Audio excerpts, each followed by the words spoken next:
Dr. Caio já está aqui comigo hoje, nós vamos falar também sobre um assunto muito importante, e eu quero que você preste atenção. Nós vamos falar sobre perda gestacional de repetição. Por que nós vamos falar sobre isso hoje? Porque é muito importante que você entenda esse assunto, principalmente você que intenta uma gravidez. Tudo bem, doutor? Seja bem-vindo. Tudo bem, uma muito obrigado. Ter você aqui com a gente. Prazer, Bispa, estar aqui no seu programa. Obrigada. Olha, vamos lá, Caio. Me fala um pouquinho do que é essa perda gestacional de repetição. A perda gestacional de repetição seria quando ocorre um aborto espontâneo, ou seja, uma interrupção muito precoce da gravidez. Uma mulher com menos de 12 semanas, ela descobre a gravidez e com menos de 12 semanas, infelizmente, ela acaba tendo uma interrupção, ou seja, um aborto espontâneo, ou seja, não provocado. A gente chama de repetição por conta que são mais de 3 eventos que ocorrem com aquela mesma mulher. Ou seja, a pessoa passa por esse problema, ela pode perder essa criança logo no início da gravidez 3 vezes. É isso? Isso. Agora, como é que a gente pode perceber que tem um problema como esse? Porque muitas vezes as mulheres tentam engravidar várias vezes e acontece isso repetidamente. Isso é algum problema genético ou alguma deficiência que pode ser consertada, pode ser retirada e fazer com que a pessoa consiga engravidar finalmente? Existem várias causas do porquê que uma mulher tem uma perda gestacional. A primeira e a mais comum delas são as causas genéticas. Tem as causas relacionadas à trombose ou trombofilia e outras causas como, por exemplo, alteração endócrina. Agora, no caso você falou de trombose, a mulher pode ter um quadro de trombose e não perceber? Na verdade, não é bem assim. Quando a gente fala em trombofilia, é uma pessoa que tem predisposição a formar trombo. Não tem ainda o problema. Isso. A pessoa que tem trombofilia, ela tem maior chance de ocorrer o que a gente chama de trombose. As tromboses, elas se manifestam de 3 formas. A trombose venosa profunda, quando ocorre em qualquer vaso sanguíneo. A trombose... o tromboembolismo pulmonar, quando ocorre nas veias relativas ao pulmão, e as tromboses placentárias. As tromboses placentárias estão muito relacionadas a perdas gestacionais, ou seja, a mulher não percebe a trombose. A trombose ela se manifesta como perda gestacional. Agora, doutor, existe uma maneira de evitar um problema como esse? Por exemplo, a idade. As grávidas muito jovens ou acima de 40 anos, existe uma predisposição maior, para que a gente tem visto gravidez precoces também. Então, entre 15 e 20 anos e depois entre 40 e 50 anos, é uma predisposição maior? Na verdade, quanto maior a idade, maior a chance de ter uma perda gestacional por qualquer uma dessas causas que eu falei. Certo. A idade mais jovem, não tanto aumenta o risco de perda, mas principalmente mais velhas, a partir dos 35 anos. Mas daí tem como evitar isso, doutor? Mesmo que você não tenha um histórico familiar, você não tem um problema como essa possibilidade, essa predisposição à trombose, existem algumas coisas que devem ser feitas no dia a dia, só por conta de ser mais velho, tomar outras providências para evitar que isso aconteça, doutor? A priori, não. Por quê? Porque essas alterações são muito mais relacionadas a alterações intrínsecas do próprio indivíduo do que de coisas externas. Ou seja, não é estresse, não é um susto que tomou na rua, não é um remédio que não tomou.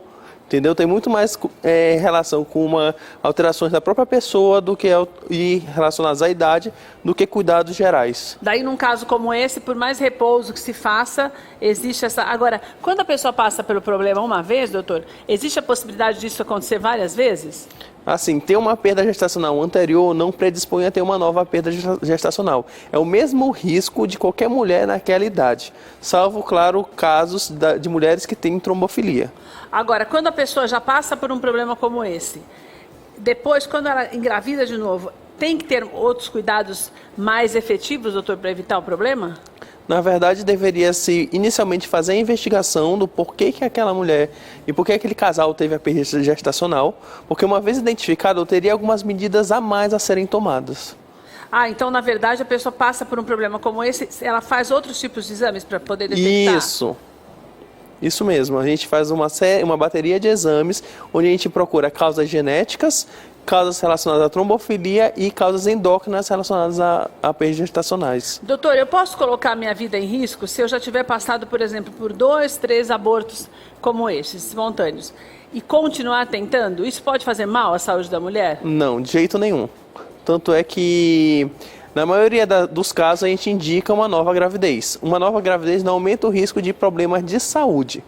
É mais relacionadas a problemas intrínsecos da própria mulher. Emocional, né, na verdade, da ansiedade por essa nova tentativa, né, doutor? Isso. Doutor, existem alguns riscos também que eu tenho que me ater quando eu já tenho problemas, independente da gravidez, que eu tenho que tomar mais cuidado para engravidar.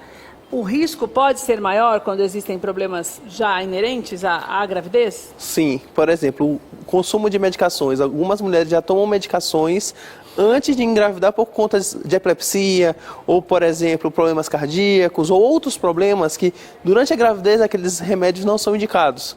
E talvez essas medicações poderiam influenciar no maior risco de perda gestacional. Isso aumenta o risco? Sim. Agora, uma pessoa que já teve filhos, e daí ela engravida e perde, isso também é uma coisa que não é uma coisa previsível? Ou isso pode ser um reflexo de um problema maior de saúde que ainda não foi detectado? Isso depende, porque assim, se aquele casal já teve filho anterior, possivelmente essa mulher já tem uma idade maior. E, infelizmente, quanto maior a idade, maior a chance de ter uma perda, por conta de alterações na genética do bebê. Agora, a pessoa que perde é porque alguém da família também já perdeu? Ou é uma coisa que passa, minha mãe perdeu várias crianças, eu tenho medo, então eu não vou nem engravidar porque pode acontecer comigo. Isso é uma bobagem, doutor? Mais ou menos, depende de cada caso. Tem casos onde há realmente maior pessoas com perdas gestacionais e tem casos que não. É o primeiro caso na família. Isso varia muito. Agora, quando é algo que a família já passou por isso, o risco é maior, doutor? Por exemplo, minha mãe já perdeu vários, né? E o risco é maior? Pode ser que sim, depende da causa do porquê que sua mãe teve a perda. Tudo depende do motivo ou a causa. Ou se foi a investigação dessa perda gestacional. Doutor, e exames genéticos, eles podem evitar com que eu perca uma criança? Por exemplo, se a pessoa engravida e resolve fazer um check-up geral e também ver tudo isso, no que diz respeito à genética também. Esses exames, eles podem detectar uma possibilidade maior que eu tenha de perder e daí eu começo um tratamento diferenciado para evitar? Com certeza. Está indicado todo casal que tem desejo de ter uma gravidez fazer um exame genético chamado cariótipo com banda G, que é um exame de sangue muito simples e que poderia prevenir ou prever uma perda gestacional. Mas o que detecta esse exame, doutor?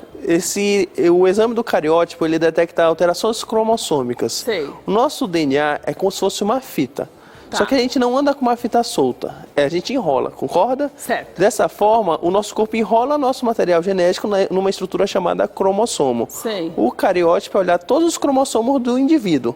Existem pessoas que têm troca de uma fita com a outra, de um cromossomo com outro. E essas pessoas que têm essas alterações, elas podem ter um filho, uma perda gestacional precoce. Doutor, existem casos por exemplo, a diferença sanguínea do tipo de sangue pode realmente fazer com que haja uma perda ou a impossibilidade de engravidar? Não perda e não impossibilidade de engravidar, mas sim um problema que dá na criança. Quando a mãe ela tem o RH negativo, ou seja, tem o tipo de sanguínea negativa, Sei. E é casada com o marido positivo, a gente tem o risco de acontecer na criança, se a mulher for sensibilizada, o que a gente chama de eritroblastose fetal, ou doença hemolítica do recém-nascido, que é uma condição de dar problema para o bebê, mas não no começo da gravidez, jamais para o final e ao nascimento. Mas daí a criança pode ter algum problema que se estende ao longo da vida, doutor? Não, ele tem um problema de uma anemia grave que deve ser corrigida o quanto antes e que, se não corrigida, ele pode até evoluir ao óbito. Agora, essa diferença de tipo sanguíneo, ela pode impossibilitar o casal de... Existem casos que você fala, não, peraí, não, o melhor é não ter, que existem riscos maiores, ou não? Não, tipagem sanguínea não. É um pouco de mito também essa história de não combinar o tipo sanguíneo, né, doutor? Porque tem pessoas que falam, não, os tipos sanguíneos são diferentes, você não pode ter filho. Quer dizer que isso é mito mesmo, né? Sim, não é verdade. Com certeza, é mito. Que é falta da gente...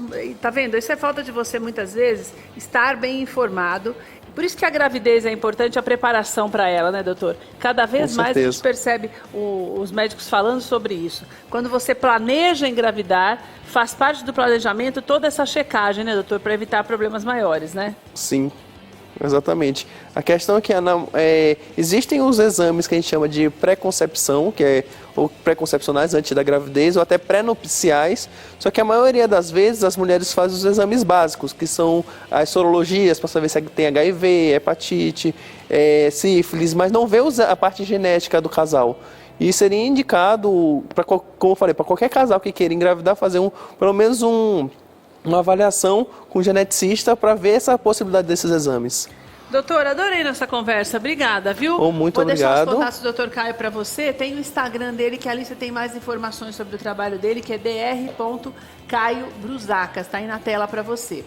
Bom, é o seguinte, nós vamos ficando por aqui, porque...